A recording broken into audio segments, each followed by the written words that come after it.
본 방송에서 제공하는 투자 정보는 투자 판단에 대한 조언입니다.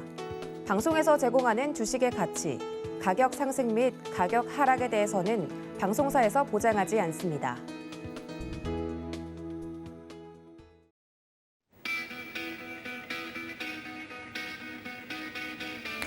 네, 시청자 여러분 안녕하십니까. 고수의 작전 타임 진행의 한수정입니다.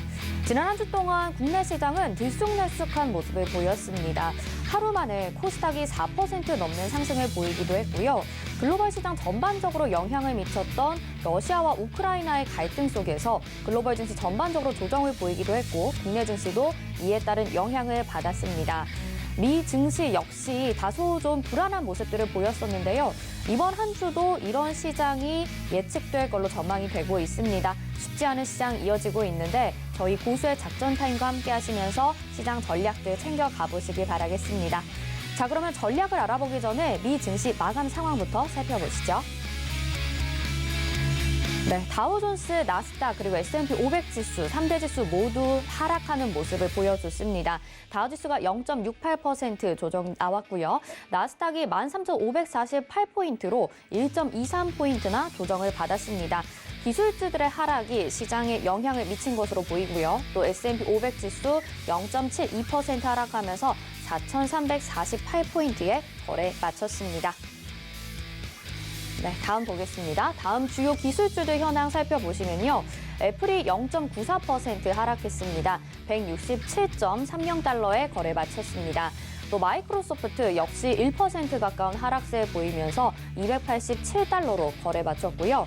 알파벳 같은 경우에도 1.61% 조정이 나오면서 2,608달러 선에서 거래 마쳤습니다.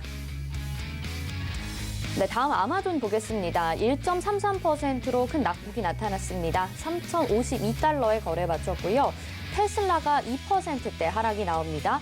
2.21% 조정 나오면서 856.98달러에 거래 마쳤습니다. 엔비디아는 이보다 더 큰 낙폭을 기록했는데요. 3.53% 하락한 236달러 선에서 거래 마쳤습니다. 네, 다음은 주요 지수를 살펴보도록 하겠습니다. 변동성 지수 1.28%로 조정이 나왔었는데요. 이 러시아와 우크라이나의 갈등 속에서 한 주 동안의 변동성 지수 소폭 나타났고요. 27.75포인트 정도 기록을 하고 있습니다.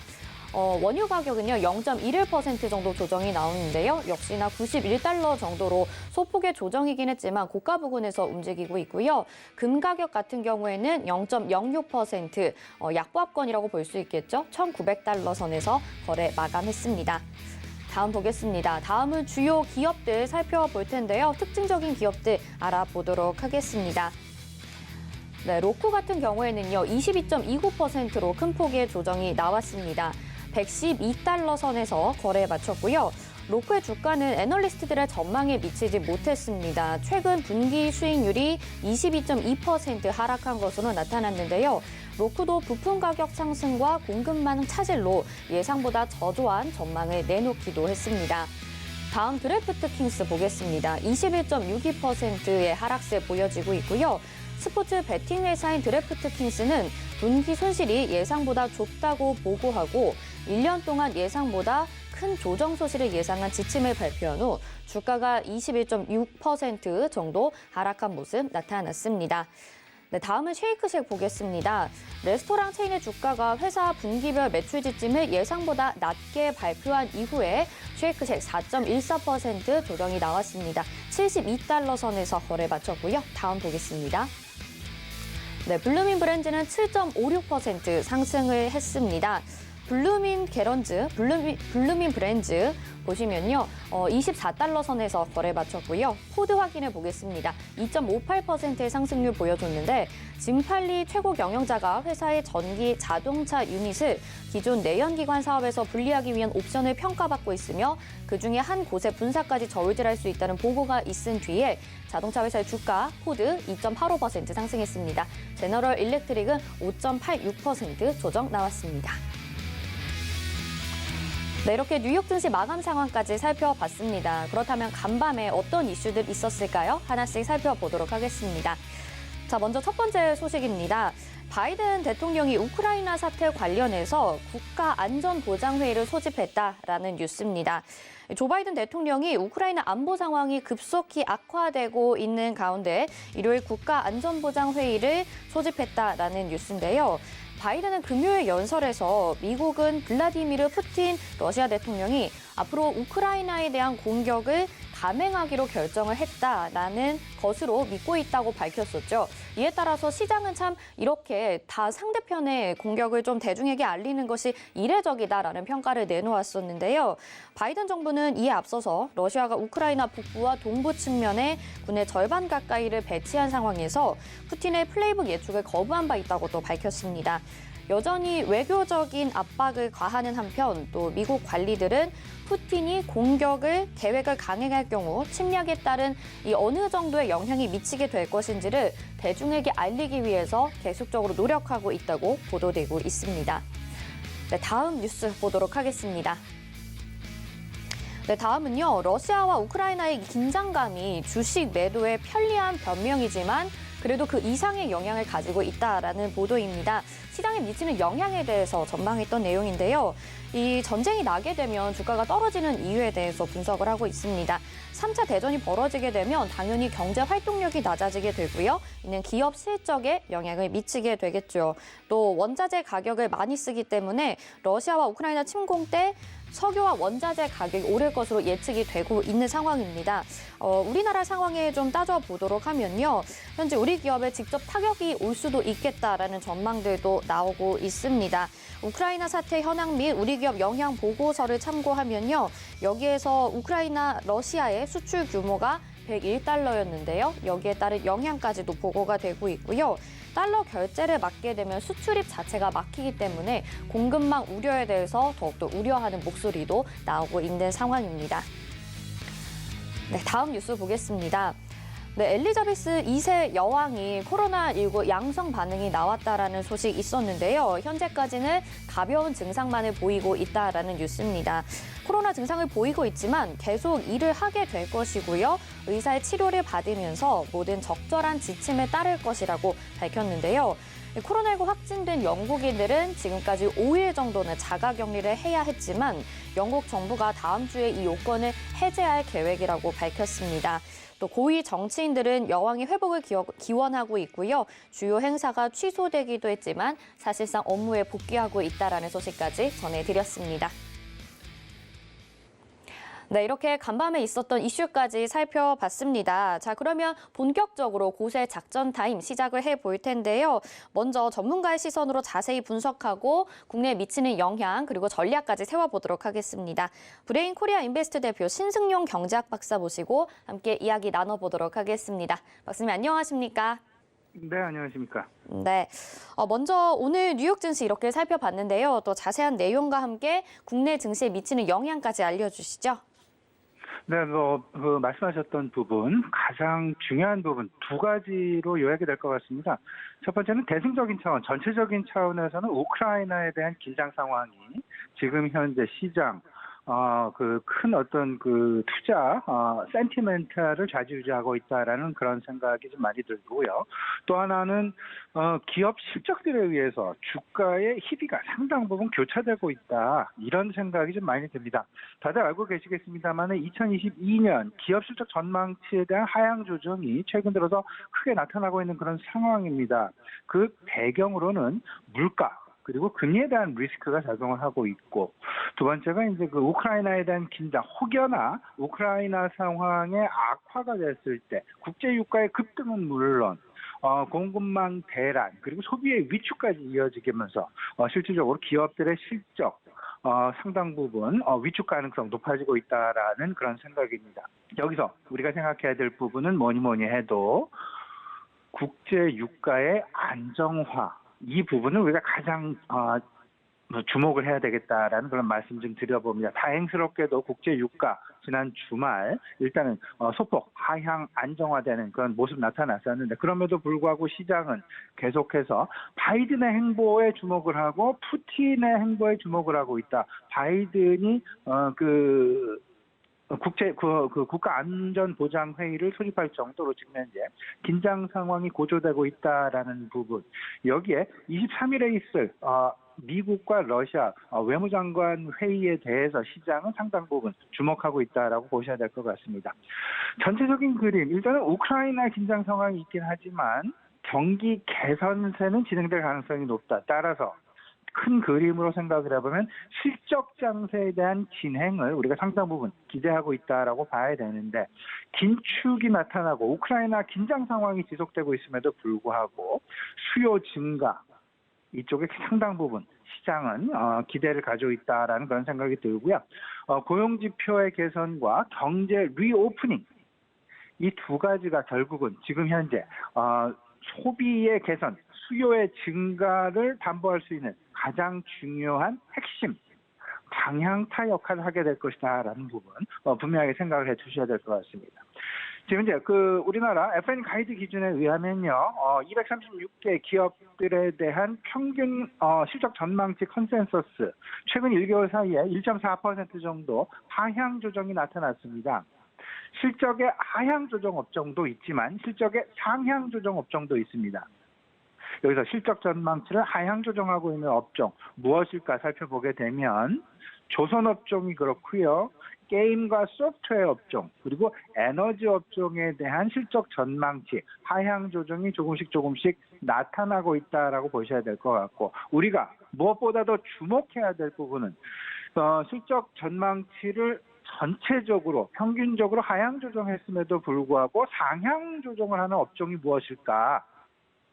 항공운수, 해상운수, 그리고 반도체 업종이다. 이 모습을 지금 살펴보게 되면 일단은 공급망 대란을 헤쳐나갈 수 있는 운수 업종의 시장은 상당 부분 관심을 가지고 있고요. 그다음에 전체적으로 내구재, 자동차의 반도체 대란이랄지 이런 부분에 매우 중요한 핵심을 차지하고 있는 반도체 업황 상당 부분 개선이 될 가능성이 높다라는 부분. 경제 리오프닝, 소비 개선, 내구 소비재의 어떤 그 활성화 이 부분에 의해서 항공 운수 업종은 20.6%의 실적 전망치 상향 조정, 해상 운수는 17.4%의 실적 전망치 상향 조정, 반도체 업종은 15.2% 상향 조정이 나타나고 있다라는 부분 꼭 생각을 해두시면서 지금 현재 시장은 유동성 장세에서 실적 장세로 움직이고 있다. 그 비근한 예로 미국의 메타의 주가를 우리가 좀 생각을 해볼 필요가 있어 보입니다. 최근 1년 주가 그래프를 보시게 되면요. 1년 동안 잘 버텨왔습니다. 근데 최근 한 달 사이에 실질적으로 올 연초 대비해서 메타의 주가, 페이스북이죠. 40%에 가까운 그 주가의 급락 상황. 이 부분은 실적에 기인을 했습니다. 4분기 실적 발표가 급락 상황으로 발표가 되면서 주가에 그 폭락이 좀 나타났다. 매출은 증가했으나 영업이익률이 전년 동기 대비해서 무려 한 11% 포인트 감소를 하면서 위축이 되어지게 되면서 순이익이 줄어들게 되는 그런 모습. 이 부분 결국은 이런 조그마한 어떤 그 실적 전망치의 하향 그리고 낙폭의 위축 이런 부분들이 오히려 주가에는 더욱더 확증이 되면서 그 주가의 낙폭이 조금 더 확대되어지는 그런 모습. 그 지난 주말 로코의 주가 20%가 넘는 급락이 나타났습니다. 이 역시 실적에 대한 하향 조정이 그 핵심 배경이 되고 있다라는 부분. 이 이야기는 궁극적으로 생각을 해본다라면 결국은 실적에 대한 주가의 움직임, 좌지우지하고 있는 그런 모습들 분명하게, 극명하게 시장 내에 나타나고 있으면 우리는 좀 생각을 해보시고, 그러면 앞으로 실적 전망이 계속 나아질 것 같은 업종, 앞서서 말씀을 드렸습니다. 실적 전망치를 상향 조정을 하고 있는 업종은 항공, 그리고 해상, 그리고 반도체 업종이다라는 부분. 여기서 우리가 매우 중요한 힌트를 얻어야 될 것이다라는 부분. 우리 시청자는 꼭 좀 참고해 주셨으면 좋겠습니다. 네, 지금 대내외적인 변수가 많은 상황입니다. 기업들의 실적에 대해서도 말씀을 해주셨지만 결국에는 해운이나 운송에 관련된 그리고 반도체 종목들 좀 보면 좋겠다라는 말씀을 해주셨는데요. 또 이와 관련돼서 신승용 박사님께서 직접 포착한 다른 숨은 이슈들이 있을지 궁금합니다. 히든 이슈 어떤 것들이 있을까요? 네, 이번 주에 제가 꼽아보는 히든 이슈는 주요국의 방역 패스가 지금 현재 해제되고 있는, 속속 해제되고 있는 그런 모습들. 여기에 우리가 주목을 해야 될 것이다. 과거 우리가 위드 코로나를 기대했었던 그 부분과는 사뭇 다른 분위기가 지금 현재 형성이 되어가고 있다라는 부분. 이제는 명실상부한 리오프닝, 위드 코로나 시대가 도래했다라는 부분으로 우리는 조금 더 기대감을 좀 높여야 되지 않나라는 그런 생각입니다. 리오프닝 관련된 부분들. 결국은 국경 봉쇄령이 계속해서 해제되어 가고 있다.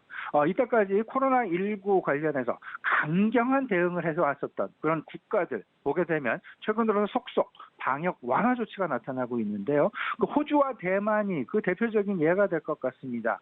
호주 백신 접종자들에 대해서 외국인 관광객들의 입국을 이제 허용하기 시작을 했습니다. 대만 역시 마찬가지로 되었고요. 우리나라 역시 방역과 관련해서 조금 좀 완화적인 분위기로 가고 있다라는 부분. 오미크론의 확산에 불구하고 방역 체계의 다소간의 좀 완화 방향성 이런 부분들은 궁극적으로는 리오프닝에 대한 관심을 우리가 분명히 갖기에 충분한 배경으로 작용할 것이다라는 것 좀 꼭 좀 참고해 두시면서 유럽 국가는 이미 백신 패스를 폐지하는 방향으로 진행이 되고 있죠.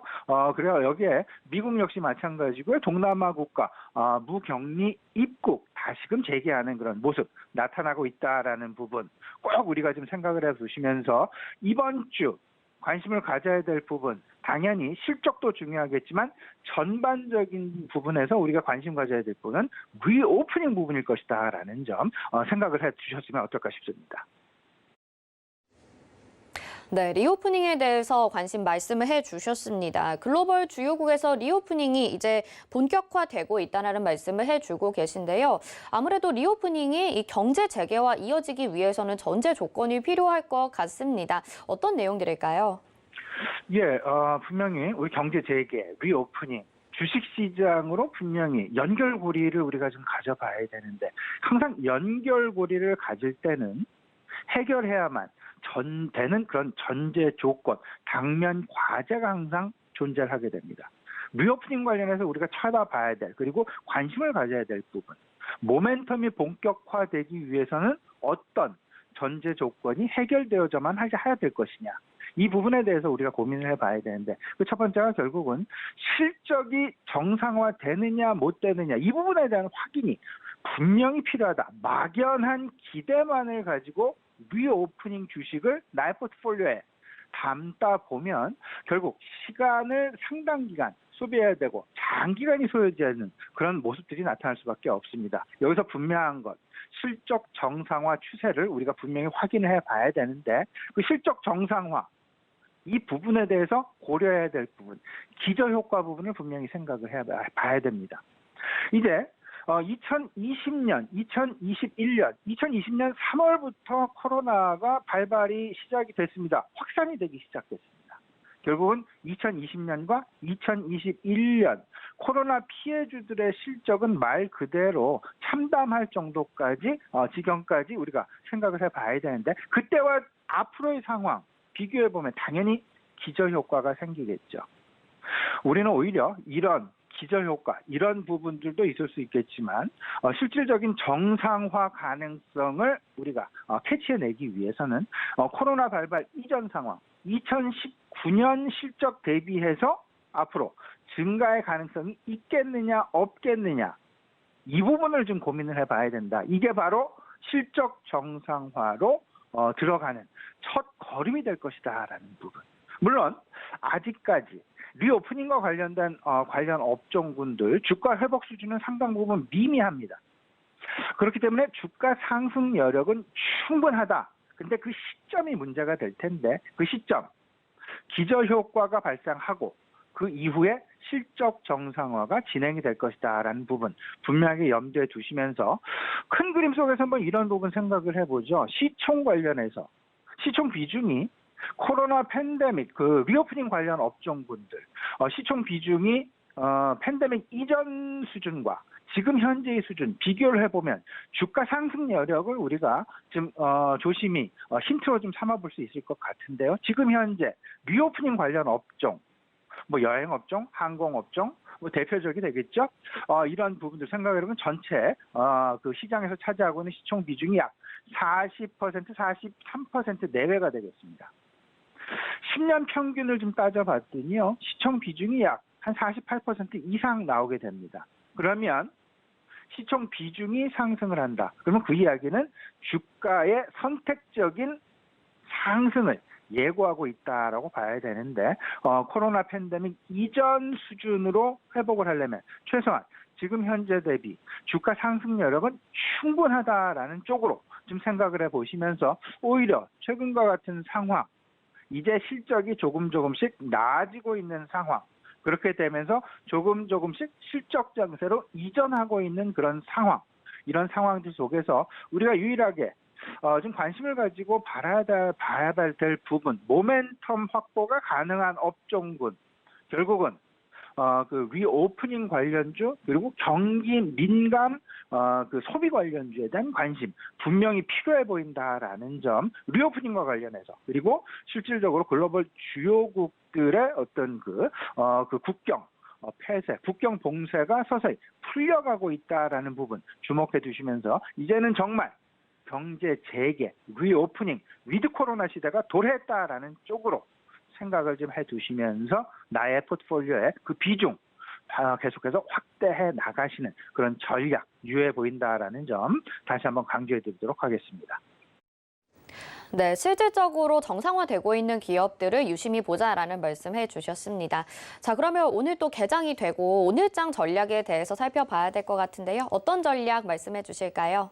네, 우리 시청자 여러분 참고해야 될 사항이 분명히 한 가지가 있습니다. 오늘 미국 장은 저녁에 휴장이 되겠습니다. 그 대통령의 날로 인해서 미국 금융시장은 휴장이 되는데요. 따라서 미국 시장의 어떤 그 움직임, 내일 어떤 부분에 대한 기대, 이런 부분들을 가지시기보다는 지난 주말의 상황을 가지고 오늘장은 대비하는 것이 좋겠다. 그러면 지난 주말 미국 시장의 가장 큰 움직임, 큰 그림에서는 우크라이나 긴장 상황이었고요. 작은 그림에서 미세한 그림 속에서는 기업들의 실적에 따른 변동성이었다라는 부분. 그러면 결국 지금 현재 시장 상황, 네 가지 이슈가 존재합니다. 3월 FOMC에서 그 긴축의 속도가 어느 정도나 나오게 될 것이냐가 지금 현재 가장 그 핵심 이슈 중에 하나가 될 것이고, 두 번째가 우크라이나 긴장 상황의 방향성이 지금 현재 시장을 좌지우지하는 그 핵심 방향타 역할을 하게 될 것이고, 또 하나는 우크라이나 긴장 상황과 FOMC 긴축에 따른 여기에 더 나아가서 원자재 가격의 움직임과 유통망 그리고 구인난까지 이르게 되는 공급망 대란 상황이 어떤 방향으로 전개될 것이냐. 또 하나, 방역 패스가 폐지가 되고 있던데 이 속에서 리오프닝에 대한 시장 관심은 어느 정도가 될 것이냐. 이 부분이 결국은 우리 시장 좌지우지하고 있는 네 가지 핵심 이슈 중에 하나가 될 텐데요. 여기서 우리는 한 가지 딱 꼽아서 리오프닝 쪽에 관심을 갖는 것이 상당 부분 유효하지 않겠느냐. 경제 정상화, 리오프닝. 일단 그 모멘텀 등극 이후에 분명히 우상향 곡선을 계속 이어나가게 될 가능성이 높다. 시총 비중이 과거 10년 평균치보다 상당 부분 낮게 형성이 되어 있기 때문에 선택적으로 리오프닝 관련주들의 어떤 그 키높이, 키맞추기 장세가 앞으로 진행될 가능성, 실적 장세의 전개와 맞물려서 나타날 가능성이 높다라는 쪽에 좀 마음을 좀 두시면서요. 항공주, 여행주, 백화점, 유통에 대한 관심 분명히 필요해 보인다라는 점 말씀을 좀 드려보고요. 수출 관련주에 대한 관심이 여전히 필요합니다. 여기에는 대형 경기 민감주가 상당 부분 포진이 되어 있는데요. FOMC의 어떤 그 긴축 행보, 그렇게 되면서 달러화의 강세 지속, 여기에는 미국의 고용 확대가 나타나게 같이 맞물리게 되면서 달러의 강세와 고용의 강세는 구매력의 상승을 만들어낼 것이고 구매력의 상승은 소비 개선으로 당연하게 이어지게 될 수밖에 없는 그런 상황이다. 따라서 반도체와 자동차, 내구 소비재죠. 그리고 운송을 담당하고 있는 해운 업종에 대한 관심 분명히 필요해 볼 것이다라는 점. 여기에 제가 계속해서 강조해드리고 있는 부분이 있습니다. 고용 쪽에 대한 관심이 되겠습니다. 지금 현재의 소비를 강력하게 뒷받침해주고 있는 경제 지표는 고용 지표가 되겠습니다. 고용 지표, 고용 확대가 계속해서 나타나고 있는 업종이 무엇일까? 이 대표적으로 꼽으라면 친환경 인프라 쪽이 되겠습니다. 5G와 소부장 쪽이 되겠죠. 이런 부분들 전체적으로 생각을 해보시면서 오늘 우리 시장 대응해 주시면 좋을 것 같고요. 이번 주 우리가 관심을 가져야 할 만한 경제 지표 있다면, 경제 지표, 경제 이벤트 있다면 24일 목요일이 되겠습니다. 한국은행의 금융통화위원회 과연 금리를 인상할 것이냐 아니면 금리를 동결할 것이냐. 일단 금리 동결 쪽에 상당 부분 무게는 여전히 실리고 있습니다. 여전히 상당 기간 좀 앞으로 당분간 조금 더 인플레이션 상황을 조금 더 지켜보자라는 쪽에 무게중심이 이동하지 않나라는 그런 생각이 들고요. 주 후반 미국의 개인 소비와 PC 물가 발표 대기에 놓고 있다라는 부분 역시 물가에 관심 분명히 가게 된다. 그리고 23일 미국과 러시아 외무장관 회의 이 부분도 우크라이나 긴장 상황의 방향성에 대한 방향타 역할을 할 것이기 때문에 이 부분 역시 계속해서 주목해야 될 것이다라는 부분 강조해 드립니다. 네, 리오프닝에 대한 내용부터 기업들의 실적까지 꼼꼼하게 시장 점검 전략까지 세워주셨습니다. 자, 그럼 오늘 전략은 여기까지 듣겠습니다. 브레인 코리아 인베스트 대표 신승용 경제학 박사와 함께했습니다. 오늘 말씀 고맙습니다. 네, 이어서 다시 작전 타임도 이어가 보도록 하겠습니다. 밤사이 이슈도 쏟아졌고요. 또 여기서 등락을 이어갔던 업종들도 있습니다. 작전 세워보는 시간 교보증권 여의도 금융센터 윤여민 FP와 함께하도록 하겠습니다. 안녕하십니까?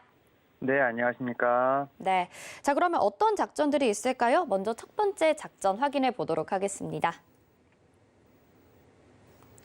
네, 윤여민의 작전 키워드 우크라이나 리스크 전망은 이렇게 보내주셨네요. 일단 네. 지난주가 사실 이제 우크라이나 관련된 쪽으로 좀 이슈들이 좀 많이 있었습니다. 특히 이제 어떻게 보면 우크라이나 이슈가 뭐 지난주 주말에도 계속 좀 시장의 발목을 좀 잡고 있는 부분이 있는데요. 미국 바이든 대통령이 이제 푸틴이 뭐 수일 내에 우크라이나 침공을 결심한 것 같다, 뭐 증거가 있다고 좀 주장을 좀 하는 부분이 있는데. 이런 부분을 통해서 지금 안전자산 역할을 하는 금 가격이 지금 온스당 1,900달러까지 좀 육박하는 좀 모습을 좀 보여주고 있습니다. 다만 이제 지정학적 리스크를 좀 예측한다는 것은 사실 뭐 불가능에 가깝긴 합니다만 여전히 저는 좀 대대적으로 무력 충돌의 가능성을 좀 낮게 보고 있다 말씀드릴 수 있는데요. 일단 네덜란드 천연가스 선물 가격은 여전히 좀 하락세인데다가 우크라이나의 좀 환율이죠. 흐리 우냐에 대한 이제 환율 같은 경우는 큰 변동성이 없는 상태라 말씀드릴 수 있을 것 같습니다. 2015년 2차 이제 민스크 협정 관련됐었을 때 지금 이제 환율 같은 경우 달러 대비 이제 35까지 좀 급등을 했었는데요. 현재는 28 흐리나 우냐에서 좀 머물러 있는 부분이 있기 때문에 환율도 상당히 안정적이라고 말씀드릴 수 있을 것 같습니다. 다만 이제 이 우크라이나 관련된 지정학적 리스크로 인해서 3월에 지금 미국 FOMC에서 금리 인상을 50bp까지 올린다는 이제 확률이 조금 낮아졌습니다. 뭐 어떻게 보면 수학이라고 할 수 있을 부분이 있는데요. 사실 미국의 이제 1월에 CPI 좀 발표 이후에 지금 50bp 인상 확률이 지금 거의 90%에 지금 육박을 했었는데요.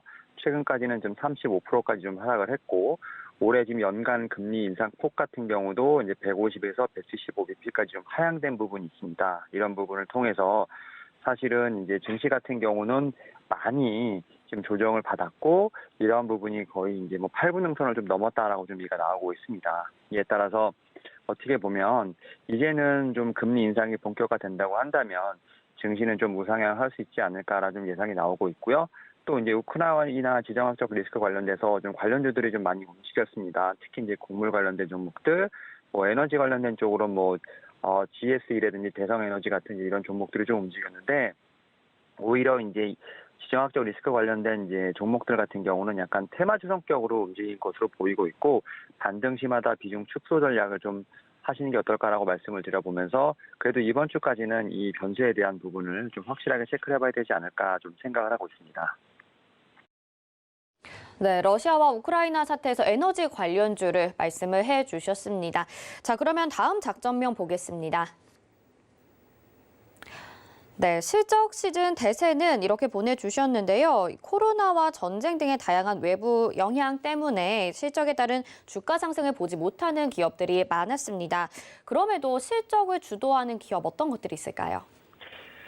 일단 말씀하셨던 것처럼 이제 지난주에 이제 러시아 우크라이나 지정학적 리스크로 이제 부정학적 심리는 좀 지속된 부분이 있습니다만 그래도 반도체 섹터에는 좀 몇 가지 좀 호재가 있었습니다. 바로 이제 키옥시아 생산 차질이 낸드 업종의 좀 긍정적인 인식이 좀 이어지면서 메모리 쪽이라든지 스토리지 업종 같은 경우는 지수 대비 좀 선방하는 좀 모습을 좀 보여줬습니다. 특히 이제 반도체 장비사 관련된 쪽에서 수주도 좀 견조한 부분을 좀 나오면서 반도체 장비 업종, 그다음에 이제 좀 KRX 반도체 지수도 좀 어느 정도 선방을 해주면서 최근에 이제 좀 과대 낙폭했던 일부 종목들에 대한 저가 매수세가 좀 유입이 됐는데요. 이제 사실 이제 4분기 어닝 시즌이 어느 정도 좀 마무리되어 가고 있는 상황에서 이제 올해 실적 가이던스가 좀 나오고 있는데 상장사 이제 236곳 중에 올해 영업이익 전망치가 이제 234조 2천억 정도 지금 나오고 있는 상황입니다. 특히 작년 대비했을 때보다는 한 11% 정도 지금 상승을 했는데요. 이 상승세를 이끄는 건 이제 반도체 섹터가 아닐까 좀 생각을 하고 있고요.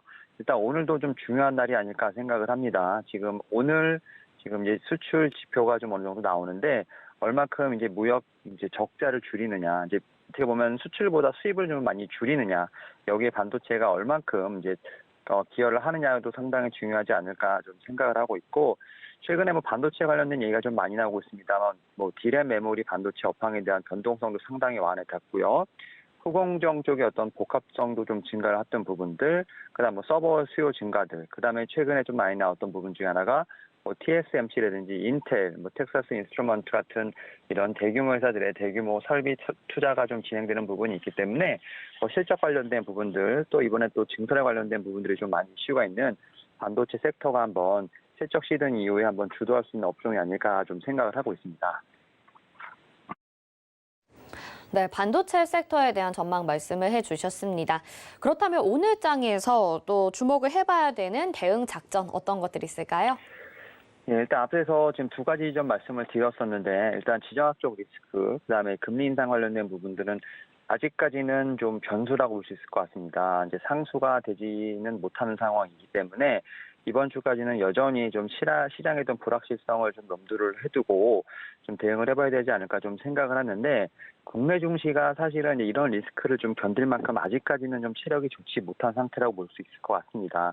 최근에 사실 어떤 찌라시에도 좀 증시가 많이 좀 움직이는 모습을 좀 보여주고 있는데 이런 부분들을 통해서 제가 볼 때는 이번 주까지는 살짝은 기술적 반등이 나올 때마다 현금을 좀 확보하는 전략, 코스피 기준으로 2,800에서 2,850선에서는 주식을 조금은 좀 비중 축소하는 전략이 좀 유효하지 않을까 좀 생각을 하고 있습니다. 다만 이제 세계적으로 위드 코로나 전환에 대한 움직임이 상당히 빨라지고 있고 선진국의 소비 심리 개선이 좀 기대되고 있는 부분이 있기 때문에 성장주 대비 좀 경기 민감 가치주에 대한 부분은 좀 긍정적인 시장 환경이 지속될 것으로 보이고 있고 또 최근에 이제 앞서 말씀드렸던 것처럼 그 4분기 어닝 시즌이 끝났기 때문에 사실 영업이익이 늘어나는 업종, 제가 반도체 말씀을 드렸지만 이런 쪽에 좀 주목을 해봐야 되지 않을까 좀 생각을 하면서 과도 낙폭된 아웃퍼폼이 가능한 이제 저평가 종목을 좀 선별 투자를 하는 모습이 좀 좋지 않을까 생각을 하고 있습니다. 시장의 좀 방향성보다는 일단은 업종별 차별화, 좀 이제 개별 종목에 집중을 하시면서 이런 전략이 좀 유효하지 않을까 말씀을 드려보도록 하겠습니다. 당분간은 시장을 예측하기보다는 현금 확보 전략이 좋겠다 이렇게 말씀 덧붙여 주셨습니다. 오늘 말씀 여기까지 듣겠습니다. 고맙습니다. 네, 감사합니다. 네, 교보증권 여의도 금융센터의 윤여민 FP와 함께했습니다.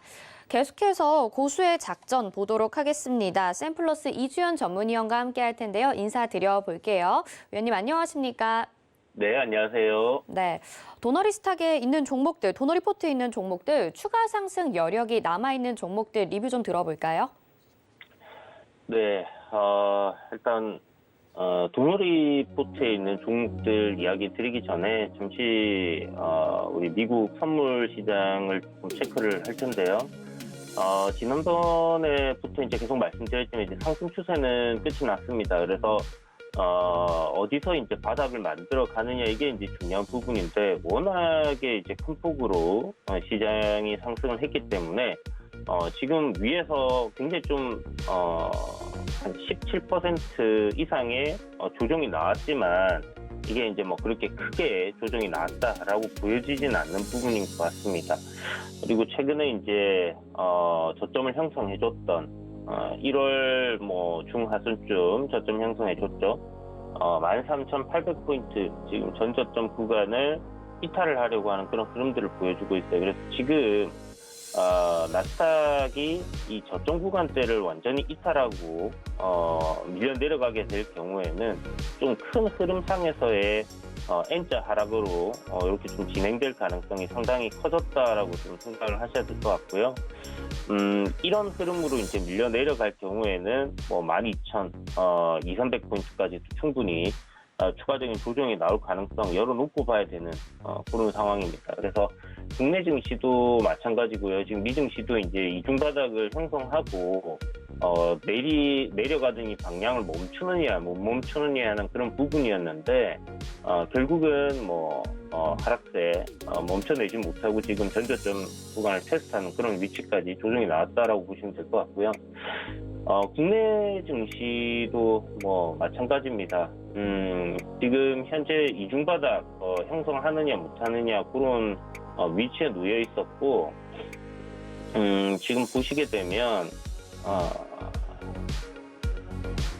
뭐 코스닥입니다. 뭐 거의 뭐 비슷한 위치에 놓여 있죠. 급락이 나왔다가 저점을 형성하고 올라가느냐 아니면 여기서 추가적으로 저점 이탈하면서 빠지느냐는 그런 모습인데 반등은 일단 전저점 구간에서 우리나라 같은 경우는 한 차례 강하게 나와줬고 그리고 금요일 날도 미증시가 좋지 못했음에도 불구하고 상승 흐름이 괜찮게 나와줬었거든요. 그래서 지금 보시는 것처럼 일단 만약 미증시가 전저점을 이탈하고 조정이 좀 큰 폭으로 나오게 되는 그런 방향으로 흘러가게 될 경우에는 국내 증시가 좀 먼저 선반영한 부분은 있다라고는 하지만 결코 안심하고 볼 수 있는 그런 흐름은 아니다라는 겁니다. 만약 이탈하게 될 경우에는 뭐 코스닥은 못해도 770포인트는 하회할 가능성이 좀 높지 않겠나라고 보여지고요. 코스피 같은 경우는 2,500포인트 이하로까지도 조정이 나올 수 있다라고 열어놓고 보는 게 좋을 것 같습니다. 그래서 2,400포인트 예전에 정말 최악인 상황이 발생했을 때 이렇게 내려오지 않겠냐라고 이야기를 드렸었는데 이미 뭐 많이 내려와 있습니다. 2,400포인트까지는 안 갔으면 좋겠는데요. 어쨌든 국내 증시가 지금 완전히 미국 증시와 디커플링 돼서 움직여준다라면 좋겠지만 그러지 못한다라고 했을 때는 전체적으로 무너지는 그런 흐름이 굉장히 좀 우리나라 증시에는 좋지 않게 미칠 가능성이 높다라고 생각하셔야 될 것 같고 그리고 아침에 이제 선물 시장을 시작하잖아요. 선물 시장 시작하면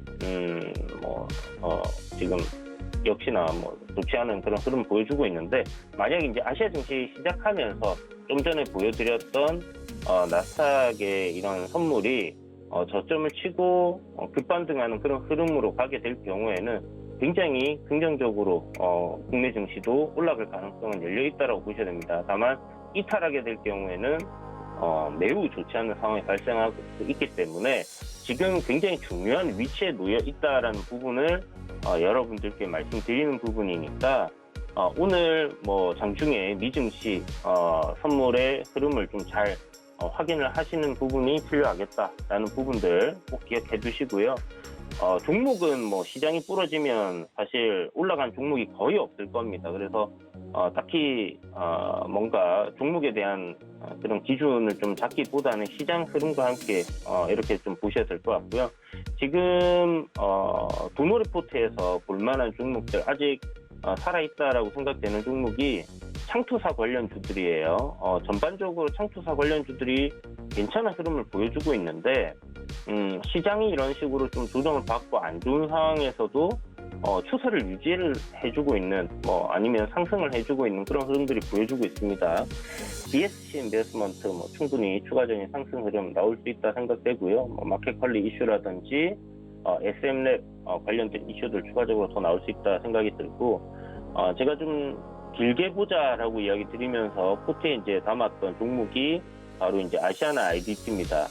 리오프닝 관련주로 이제 이렇게 이야기를 드렸는데 실질적으로 여행이나 항공 이런 카지노들처럼 백화점이나 그런 부분에 있어서 수혜를 입거나 하는 부분들은 아니겠지만 아시아나 항공이 예체는 이제 리오프닝 관련주로 수혜주로 이렇게 들어갈 수 있겠죠. 그리고 대한항공과의 이런 합병 부분들, 한진정보통신과의 합쳐지는 부분들이 아시아나 IDT 같은 경우는 호재로 이제 작용할 수 있다라고 이야기를 드렸고, 주가는 워낙 바닥에 놓여 있었기 때문에 반등 흐름 저항자리를 뚫어내주게 될 경우 소형주라서 굉장히 시세 탄력이 좋을 겁니다라고 이야기를 드렸습니다. 지금 한 차례 저항을 받고 조정 이후에 다시 한번 상승 흐름 이어가고 있다라고 봐야 되는 부분이고요. 단기적인 요 상승 추세 흐름이 저항자리 21,000원, 22,000원대 요 매물대만 소화를 잘 해낸다라고 하면 충분히 한 차례 25,000원까지는 상승 흐름 나올 수 있다 생각되니까 리오프닝 관련주들 시장이 조정이 나온다라고 하면 역시나 코로나19라는 이 상황이 사라진다라는 관점에서 저점 매수를 노려볼 수 있는 게 리오프닝 관련주다라는 생각이 드니까요. 이런 부분들은 여러분들 좀 여유 두시고 내려올 때 저점 매수를 모아두는 전략으로 이렇게 진행을 해보셔도 좋을 것 같습니다. 대신정보통신 같은 경우는 한때 유승민 관련주 테마주로 엮여있던 종목인데 지금 보시는 것처럼 저점을 높여가고 있어요. 그래서 충분히 한 차례 더 시세가 강하게 나올 것 같고 일단 요 앞에 보면 상한가 한 차례 갔다가 지금 조정이 어디까지 내려왔냐, 이 상한가 기준봉 하단 자리까지 조정이 내려왔습니다. 그래서 반등 흐름이 잡히고 있는 그런 부분이다라고 보시면 될 것 같고요. 기본적으로 정부 데이터 센터 관련된 부분들 수주한 이런 실적이 좀 바탕이 될 수 있는 그런 공시 내용들로 급등이 나왔다라는 부분을 생각했을 때 충분히 추가적으로 상승 흐름이 이어질 수 있겠다. 시가총액 500억밖에 안 되는 굉장히 소형주입니다. 그래서 일단 저점 확인한 것으로 보여지니까 이 구간에서 보시는 것처럼 12월 달부터 이렇게 올라오는 이 상승 흐름을 이어서 만들어 갈지 이 부분만 확인해 보시면 될 것 같고요. 상한가 갔던 그 저점 구간 1,200원입니다. 이 구간을 이탈하지 않는다라면 기술적으로도 상승 흐름 이어진다라고 보시고 접근하시면 될 것 같습니다. 낙폭 과대로 만들어져 있는 종목들 같은 경우는 충분히 반등 흐름이 잡힐 수 있다라고 생각이 들고요.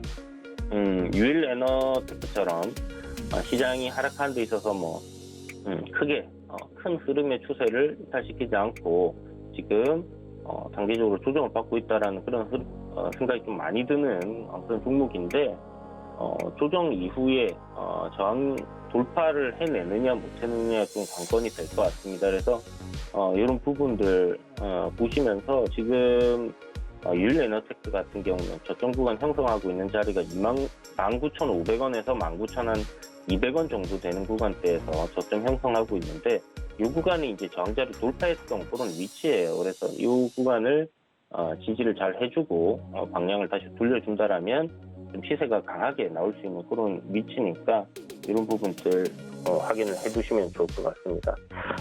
시장이 지금 전쟁 이슈로 인해 가지고 좋지 않습니다. 그리고 코로나19가 처음에 터졌을 때는 시장은 많이 급락했지만 이제 이 코로나19라는 좀 어떻게 보면 굉장히 신선하고 확실하다라고 얘기를 할 수 있는 그런 테마가 수혜가 분명히 예상되는 그런 테마가 존재를 했기 때문에 시장에서 매매할 종목이라든지 트레이딩하기는 굉장히 쉬웠는데 지금은 좀 그렇지 못한 것 같아요. 테마들도 뭔가 대단하게 강한 테마는 그렇게 존재하지 않는 모습이기 때문에 여러분들 알고 계시다시피 그 코로나19 테마들 지금 다시 한번 뭐 시장에서 부각이 되면서 움직임들이 나오고 있죠. 근데 이제 10만 명이 넘어섰다라는 이슈 때문에 좀 괜찮게 움직였던 흐름들이 있다라고 생각이 듭니다. 아무래도 이제 이 코로나19 관련주들 하면 뭐 일동제약 치료제 관련된 부분이라든지 아니면 우리 이제 진단키트 관련된 부분들 여전히 괜찮은 흐름들을 보여주고 있는 그런 종목들이 있어요. 그래서 PHC라는 종목이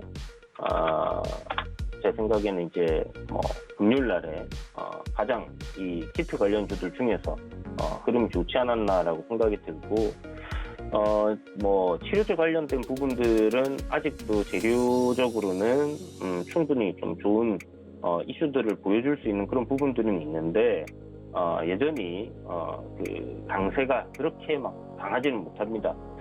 오늘 뭐 추가적으로 확진자 수가 어느 정도 나오고 앞으로 확진자 수가 어느 정도로 나오냐 이 부분에 좀 집중을 해봐도 괜찮겠지만 테마라는 부분에서 뭔가 이렇게 식상한 테마가 계속 오래가는 경우는 잘 나타나지 않습니다. 그래서 지금 확진자 수가 좀 폭발적으로 증가하는 부분들이 계속 이어지고 있기 때문에 이런 관련주들에는 영향을 좀 계속 미치겠지만 뭔가 새롭게 대단한 시세가 나오기에는 어렵다라는 부분들을 인지하시고 짧게 이런 부분에서 이제 공략을 해가시는 게 중요하다라고 생각이 들고요.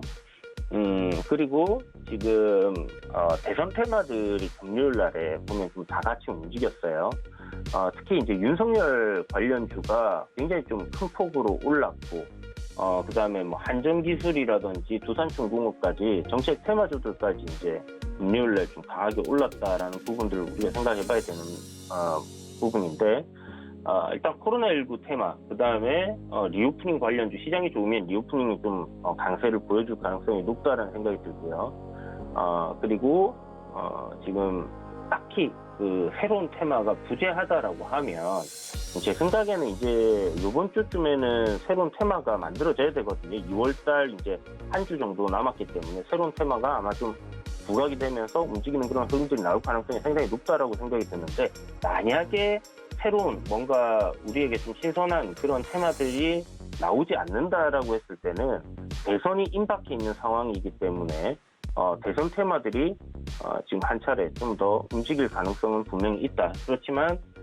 요거는 굉장히 좀 조심해서 접근을 해야 되는 부분이기 때문에 손절이 아예 안 되시는 분들 같은 경우는 뭐 완전히 그냥 배제를 하시고 보셔야 될 것 같고요. 그런 게 뭐 나는 가능하다.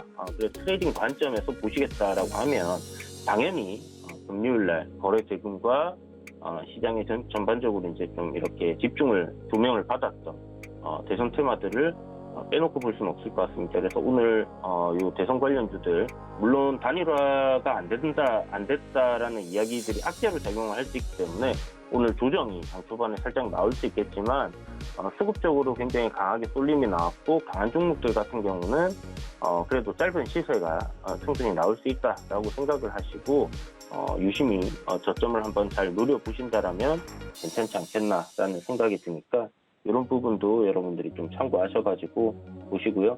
아마 매월 마지막 주쯤 되면 테마들이 한 차례 이렇게 좀 발생하거든요. 그래서 오늘은 너무 뭐 시장 흐름도 좀 잘 지켜보셔야 되고 하니까 딱히 뭐 미증시 영향 안 받고 시장이 잘 움직여준다 하면 긍정적으로 보시고 이런 새로운 테마들 탄생한다라고 하면 그중 가장 강한 종목들 공략을 집중적으로 한번 해보신다면 괜찮지 않겠나라는 생각이 듭니다. 그래서 시장이 하락하더라도 아마 새로운 테마가 만들어진다라면 그 테마의 수급이 좀 쏠리면서 수익은 충분히 괜찮게 줄 수 있는 그런 장이 될 것 같으니까요. 이런 부분들 한번 잘 생각해 보시고 메모에 두셨다가 그런 일들이 발생한다라면 뭐 함께 공략을 해보시고, 이런 거 잘 모르겠다 근데 그런 거 이제 알고 싶다 하시는 분들은 뭐 노란 톡방 언제든지 들어오셔가지고 저와 함께 해보시면 좋을 것 같습니다. 네, 이렇게 고수의 작전 종목들과 또 다양한 테마에 대해서 이야기 나눠봤습니다. 이주현 위원님과 계속해서 소통하고 싶으신 분들은요. 샵 0082번으로 이주현 세 글자 문자로 보내주시기 바랍니다. 소통하실 수 있게 노란 톡방으로 안내 도와드리도록 하겠습니다. 위원님 여기서 인사드리겠습니다. 고맙습니다. 네, 감사합니다. 네, 샘플러스 이주현 전문위원과 함께했습니다. 자, 저희가 준비한 소식 여기까지입니다. 본 방송에서 제공해드린 정보는 투자 판단에 대한 조언입니다. 해당 종목의 가치와 수익률 보장해드리지 않는다는 점 참고하시길 바라겠고요. 서울경제TV와 서울경제신문은 당사의 브랜드입니다. 서울경제증권TV와는 무관하다는 점 말씀드리겠습니다. 저희는 잠시 후에 순간포착 매매 시그널로 다시 돌아오겠습니다. 시청해주신 여러분 고맙습니다.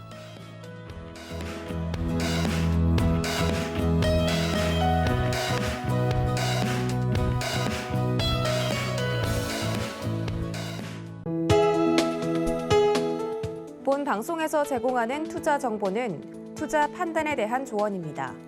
방송에서 제공하는 주식의 가치, 가격 상승 및 가격 하락에 대해서는 방송사에서 보장하지 않습니다.